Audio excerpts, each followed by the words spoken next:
Do substances take more from you than they give you? We're all chasing the highest state possible, the lightest state possible, the happiest state possible. And we all have different tools at our disposal to help us acquire a higher state. And we all also have different tools to try and avoid lower states. The problem is not where you want to go. The problem can become how you decide to get there. Because there's a very long, painful road to that blissful, easy, at ease state. Or you can just try and more genuinely get into a higher state by letting go of things that make you feel heavy. By having an honest conversation with yourself about what truly is working in favor for you and what is working against you. And when something's working against you, you now have to offset. As in, when you are somehow making yourself more heavy through things you ingest or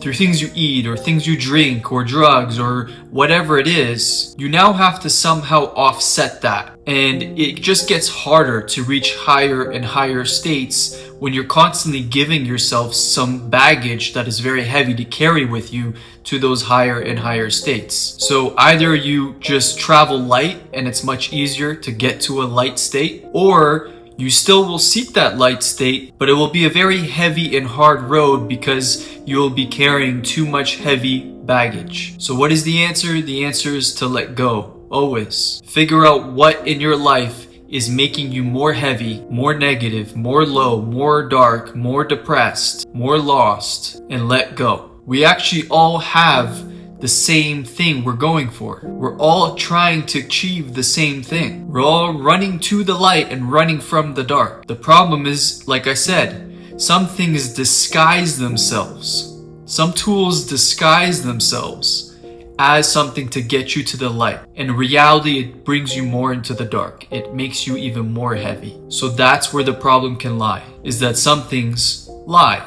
Some things promise light, some things promise high, and in reality, it's a low in disguise. There is a lot of temptations in this world that will seem like things that raise you for the moment. It's like candy. You eat it, for the moment it feels good, you get this little spike of energy, and then you crash. Or it's the same thing with drugs. You feel this high for a moment, and then you come back to reality. And I see false highs as somebody that is thirsting for a high. They have this thirst, and when you satisfy your thirst, when you are so thirsty with water, it takes that thirst away. But if you were to drink salt water, you would think you're taking your thirst away, and for the moment, for that short moment, it seems like you're drinking, like you're satisfying it. But the second you're done, all of a sudden, you actually end up more dehydrated. So in disguise, it seems like it's supposed to be taking your dehydration away, when in reality, it's giving you this false sense of hydration and actually at the same time through that dehydrating you further, which makes you more thirsty.